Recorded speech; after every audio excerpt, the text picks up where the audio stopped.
Why should the world care about a 4-hour mathematical conversation between Joe Rogan, Terrence Howard, and Eric Weinstein? Because we live in the age of conspiracy. COVID ripped the mask off the fact that we are all being lied to, and the fact that lying is a very effective weapon and that people really can be controlled. And I'm not conspiratorial minded. So this is me really looking at this with an entrepreneur's eye to things that perpetuate through culture, do so because they have utility, which is one of my obsessions, to get people to understand that things that stick around, whether it's fame, whether it's money, people are always going to pursue them because they have utility. Lies have utility. Trying to control the masses has utility.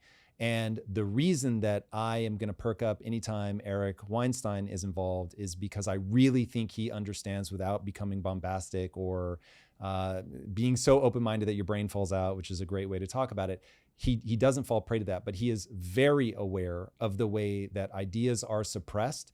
Now, I don't think they're suppressed because people have evil agendas. I think they're suppressed because the incentives align. And so watching Eric and Terrence collide, it was, and Eric talked about this in the episode, it is this collision of the establishment versus the non-establishment.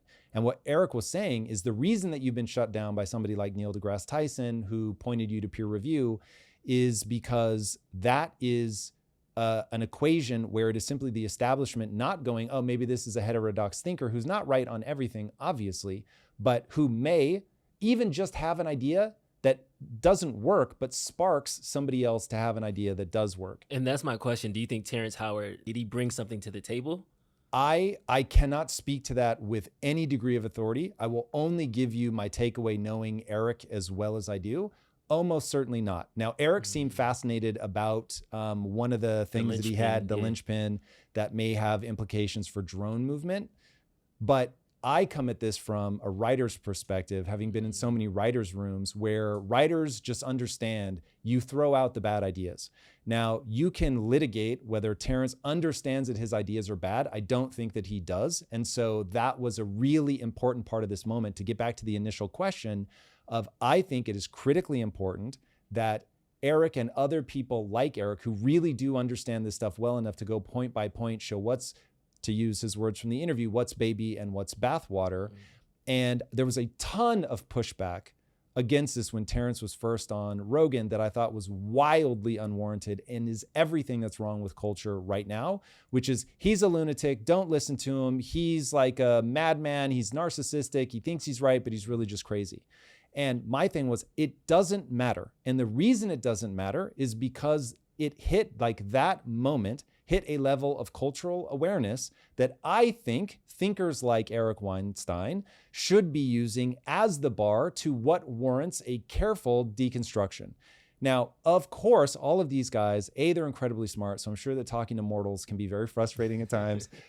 They could also be thinking about other things that are far more important to them. And I'm sure sometimes they get very irritated at having to address this stuff. So there does need to be a barometer by which we judge who do we engage with and who do we reject. And for my money, in the age of conspiracy, where the public, which should be the people that you're trying to win over, the public are telling you, I don't believe anything you say. You guys are a bunch of liars, and truth has become this hyper fragmented, individualized, deeply personal thing, which again, my North Star on that is utility, because what is objectively true can be very hard to determine. So I will just say, what has utility? Okay, so to use the barometer of this reaches a level of cultural awareness where whether you want them to or not, there are going to be a ton of people that become devotees of Terrence Howard and teriometry or what, I forget, teriology, forget the exact word that he used. They're going to become adherents of that because he has this lyrical way of explaining things.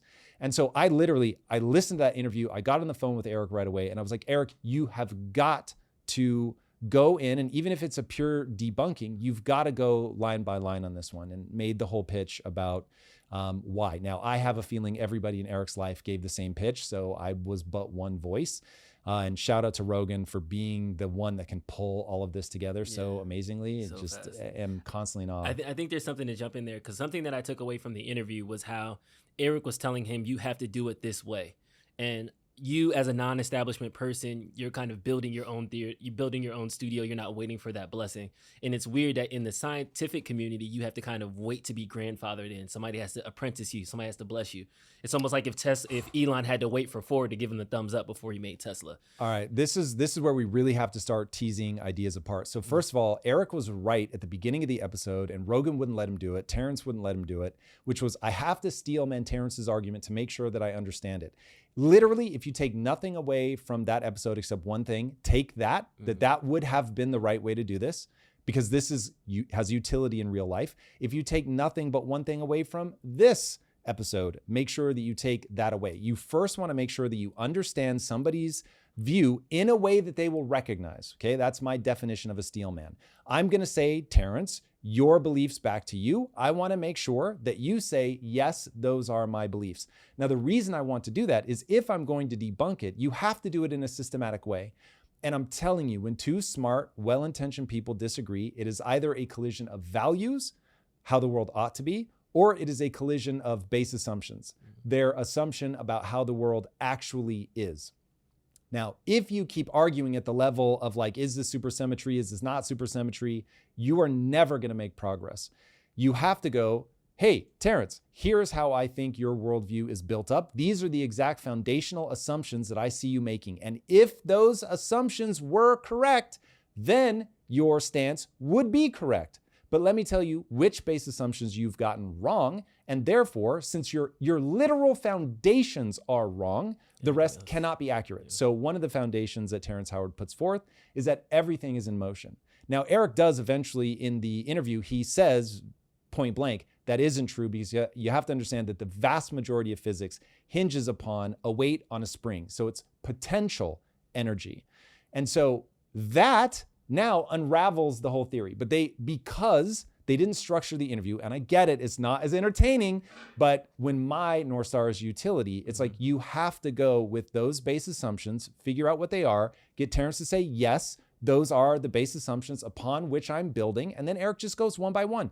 This one's true, this one's not. It's not for this reason. If Terrance has a rebuttal that he thinks Eric doesn't understand, whatever, then they can debate over it. And when you get to something like an Einstein coming in and saying, hey, all of physics is built on these, 72 fundamental base assumptions that I know nothing about, so I have no idea what it actually was, but the physicists would all have agreed. And what he said was, this base assumption is incorrect because of what we end up understanding as general relativity and special relativity. So it's like, oh, okay, cool. We can point to the exact thing that you're challenging. You show me a thing that then can be debated at the level of philosophy. If we can't come to an agreement at the level of philosophy by running thought experiments, then we know that we have to wait for experimentation, which happened small handful of years, I think less than a decade later. It was in 1919, I believe, that they were able to measure the way that gravity warped space-time during a solar eclipse.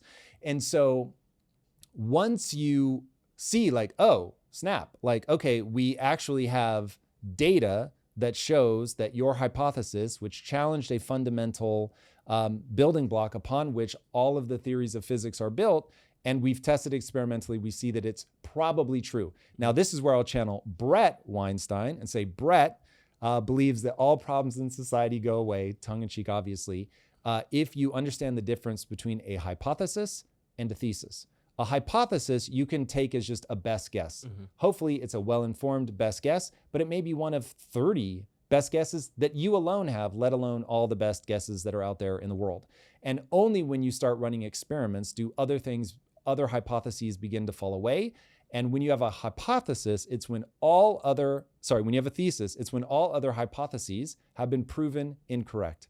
And you are left with one hypothesis, and that now becomes a thesis. That's the one thing that has not yet been invalidated.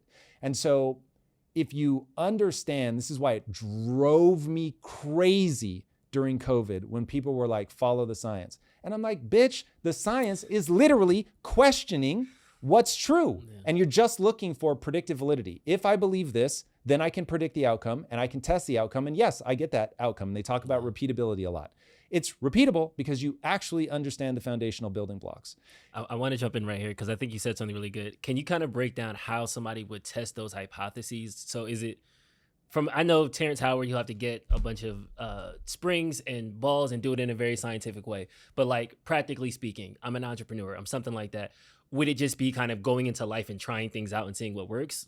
Because how do you establish a solid fundamental way of thinking by going through those hypotheses to get to an ultimate thesis? Okay, so a lot of this comes down to what are you trying to achieve and where do you want to fit in on the spectrum? So one of the things that I found really fascinating about Terrence Howard is I'm watching him with Eric Weinstein. Mm-hmm. Now, look, it's possible that there's somebody else out there that is a better combination of loving, articulate, and just astonishingly brilliant more than Eric.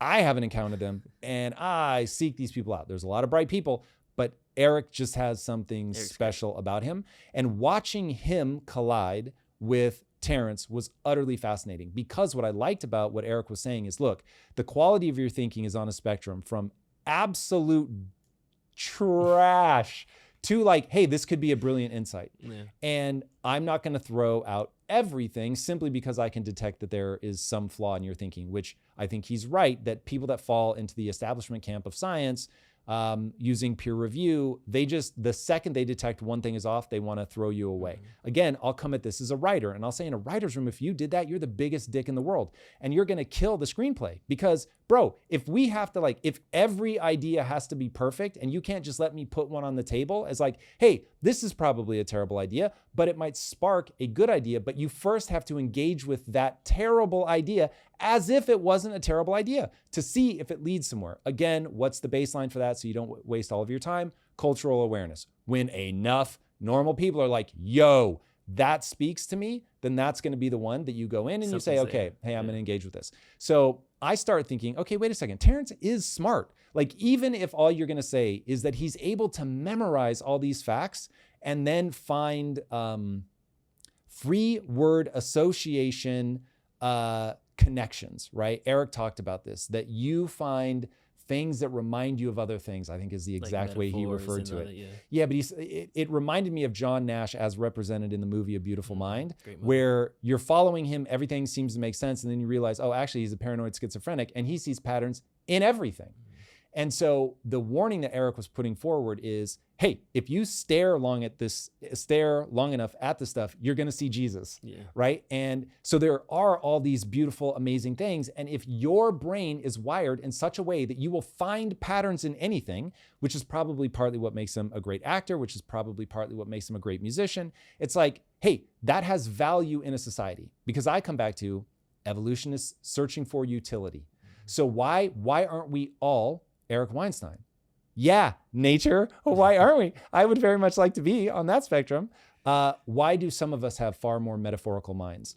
And I think even if they're like a terrible artifact, and if we could just get rid of them, we have them. And so now it becomes a question of, is there a way to extract value? And I would say, especially from somebody as smart, though I'm Team Eric on this one, so I will just assume the vast majority of this is bathwater and it is completely nonsensical. But again, I can't prove that. I can just tell you what side I have chosen to go on. But even if we're just like, hey, this is all nonsensical, is it putting forth ideas that other people can riff on? Now, why does that matter? Because my North Star is utility. And I'm looking at physics going, the last breakthrough we had was from a guy who we only have black and white photos of. So it has been a very long time since we've had a breakthrough. We should be traveling the cosmos, and we're not traveling the cosmos. So you have to understand, since traveling the cosmos does not violate the laws of physics, we don't understand something about physics. And so approaching this with a level of humility is critical. Now, you were sort of giving me a softball earlier saying, how do you dissect this? And I'm saying, if I'm looking at this as a business guy, it's like, I always want to understand what I have to do is I have to look at all the dots of my business. What does the audience want from me? What's working on podcasting? Hey, this thing called YouTube is popping up. How do you make that work?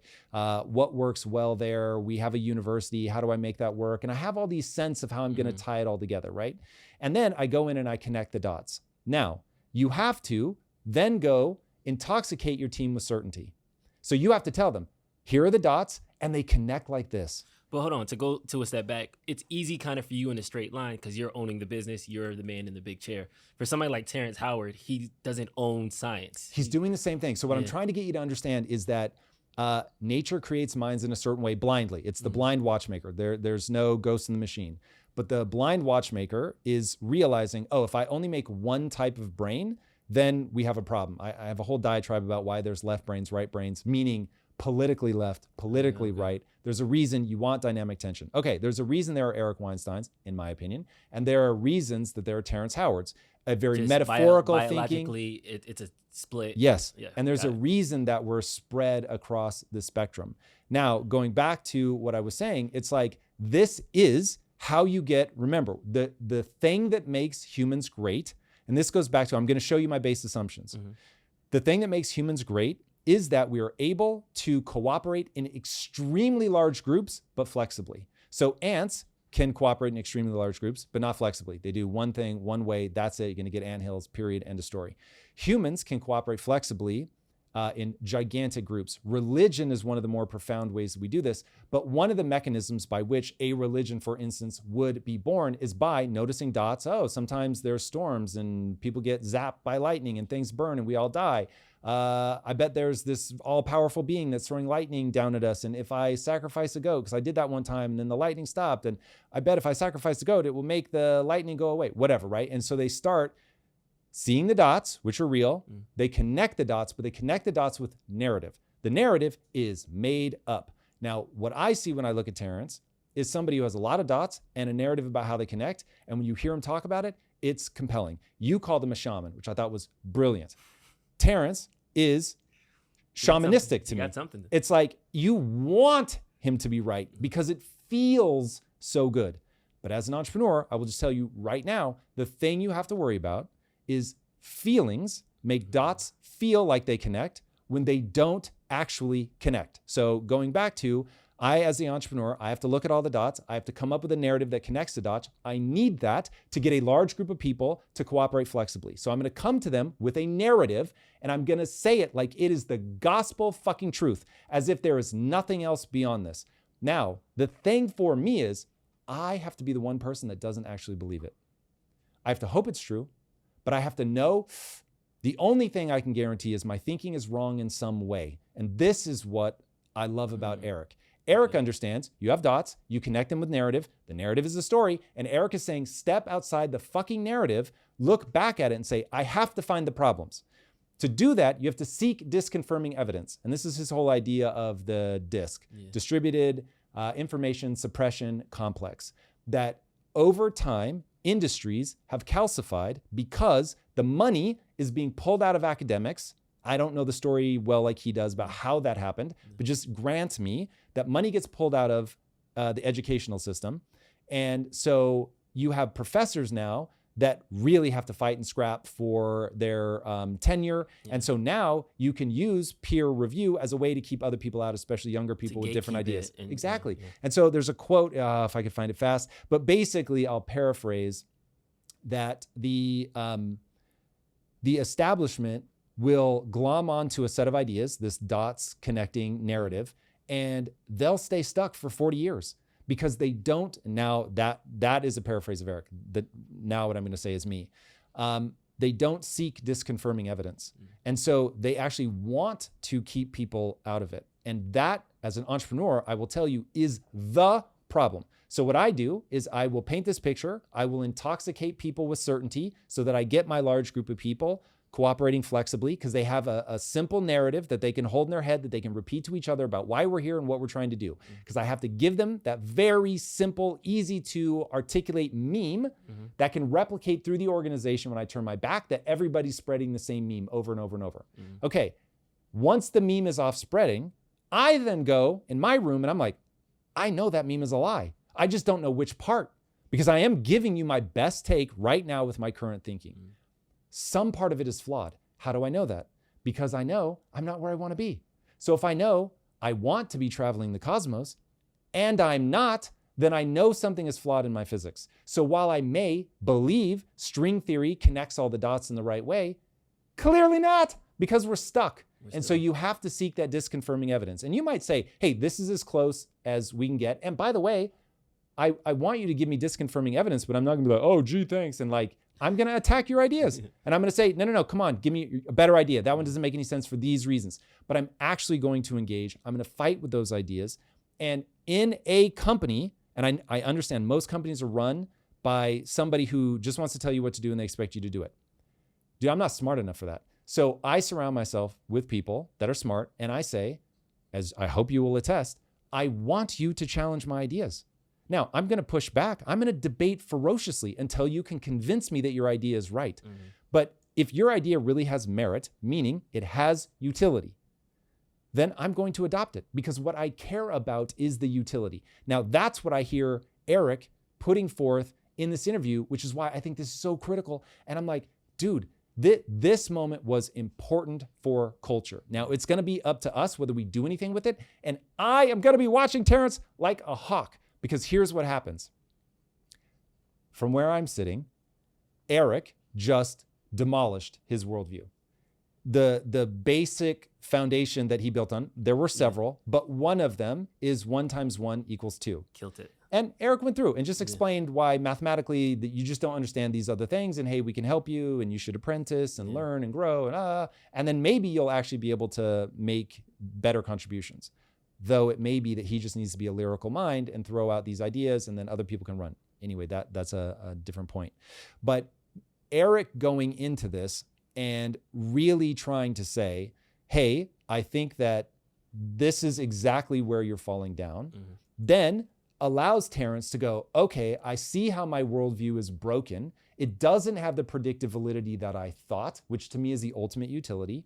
It doesn't have the predictive validity that I thought. I'm going to have to rebuild my worldview. Now, the catch is, my read of that interview is, as of right now today, Terrance doesn't understand what Eric is saying well enough to reconstitute a worldview. And so that worldview is a gravitational center for him.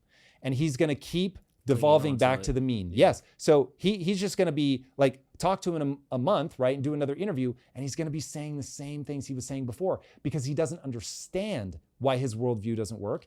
And maybe more troubling. Do you think it's not like not to cut you off, but as you're saying this, I immediately thought about politics, where I know that there might be a flaw in my thinking, if I'm left, if I'm right, whatever, but I can't say that. I can't give up that tribe. I can't announce that. So I almost have to double down.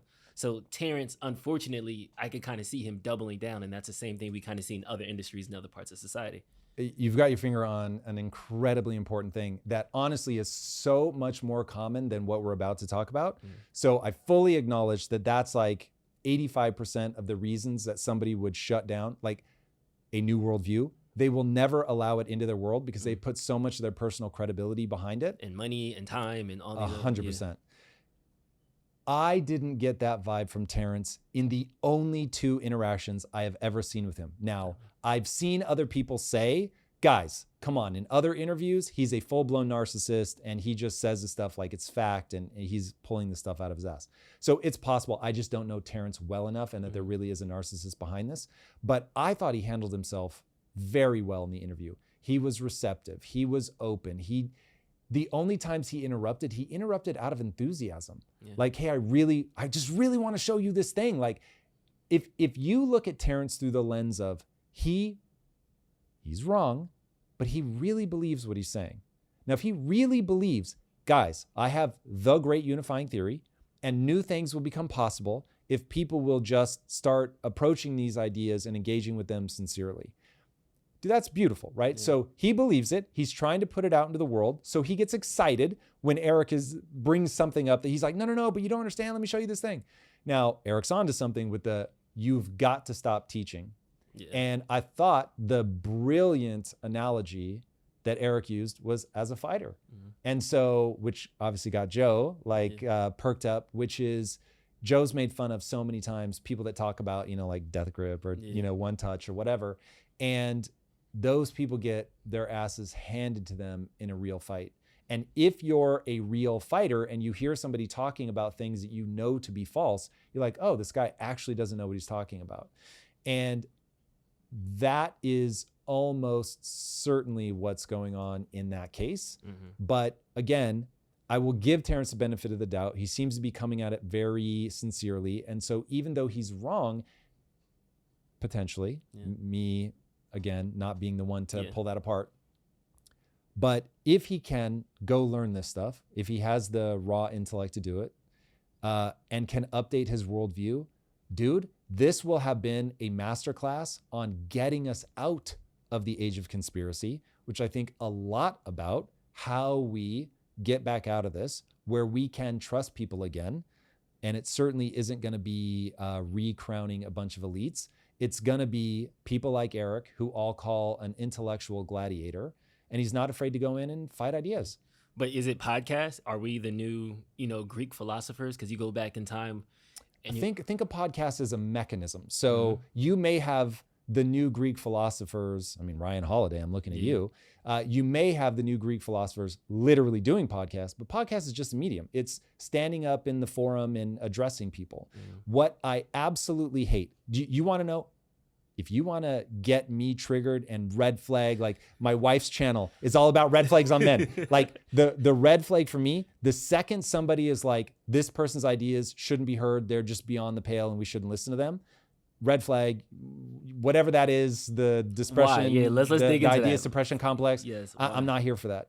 So I'm not a free speech absolutist, but man, do I come close.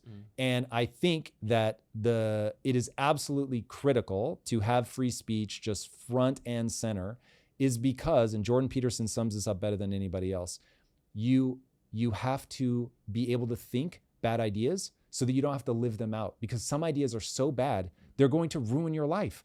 And so you want to be able to put them out in an arena like a podcast, I won't even say humility, because I have a gigantic ego based on being the learner. And once you understand me through the lens of somebody who does have an ego, but it's based on being the learner, you're going to be able to predict my behaviors a lot more. So I'll come on and say the things that I think are true. I'll say them aggressively. But if somebody comes back at me with an idea that has more utility, because I'm obsessed with utility, and my entire life, all the success I've had is an echo of me collecting things that have utility. And I often talk about skill acquisition. What I mean is you can do things other people can't do. And so I so believe that all of us can collect skills with so much utility that we can outperform other people, and that the ability to outperform other people will yield you immense results. That I'm hungry for those ideas. So when people give them to me, I'll update my worldview, and then we're off to the races. I wanted to talk about Neil deGrasse Tyson a little bit, and how I don't know if it's gaslighting, I don't know if he kind of virtue signaling, but how he approached it sincerely, and then how Eric Weinstein kind of broke it up and kind of showed him that was really an insincere, backhanded kind of like gesture. I take it differently. So I watched the video, and to me, that was somebody who recognizes that this is, it's just nice to be a polite person. And so he found a lie, I have to shampoo my cat, to get out of the conversation. Because he looked at like Terrence Howard, famous actor, meet him, seems like a lovely guy, gives me this prospectus. I wanted to have him on my show. This is literally from Neil deGrasse Tyson. Neil deGrasse Tyson's mom had said, oh my God, did you know that Terrence is like into cosmology? Like, you really got to talk to this guy.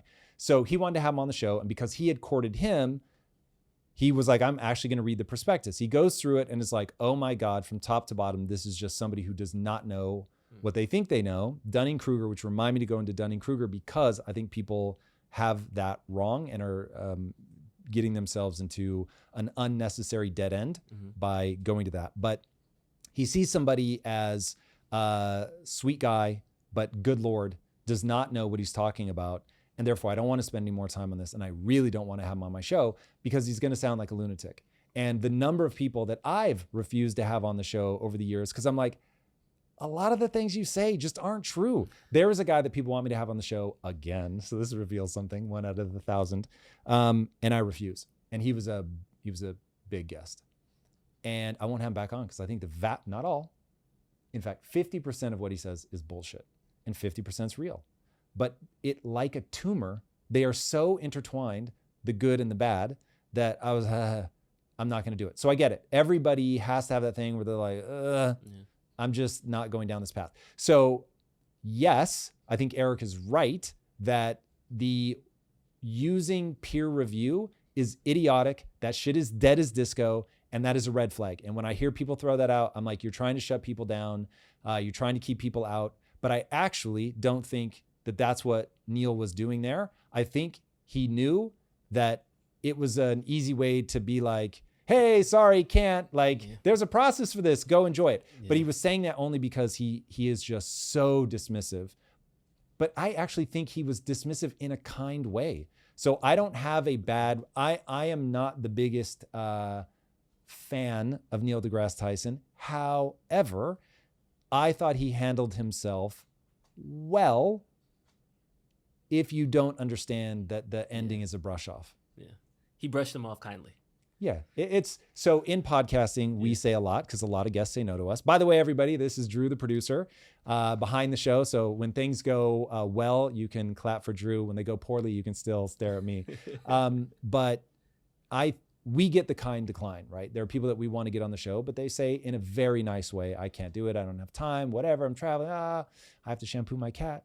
And so that feels like a reasonable thing to have in your arsenal. The not right now, but said in a nice way. And he took the time. It's like a 17-minute video where he goes point by point and is like, this is what I said. And so anyway, I didn't have beef with that. I get it. It triggered Eric for what I'll call scar tissue on Eric. But I didn't have beef with it. And then let's jump into the Dunning-Kruger thing. Yeah, so Dunning-Kruger, all right. It's a real thing, which is to know just enough about something. Yeah, break it down. To not know that you don't know. So there's a quote that sums up the Dunning-Kruger effect really well, which is, as the island of my knowledge grows, so grows the shore of my ignorance. So there's this moment where your island is so small, you know it so well, you think, I know everything there is to know.